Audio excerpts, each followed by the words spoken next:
সকাল সকাল শুরু হয়ে গেছে জামাই ষষ্ঠীর অনুষ্ঠান। সব কিছু রেডি।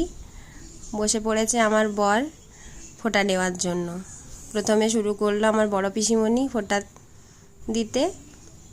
পিসিমণির হয়ে যাওয়ার পর এরপর আমার মায়ের পালা। এবারে আমার জামাইবাবু আসতে পারেনি, তাই উনি একাই ফোঁটা নিচ্ছেন।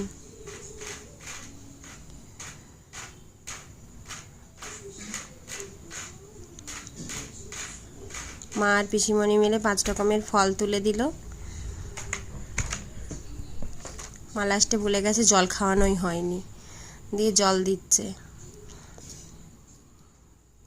এরপর যখন গিফট দিচ্ছে তখন আমার মায়ের মনে পড়েছে যে ষষ্ঠীর প্রসাদ তো দেওয়া হয়নি, তাই ষষ্ঠীর প্রসাদ আবার জামাইকে খাইয়ে দিচ্ছে। এভাবেই শেষ হলো ফোঁটার পর্ব।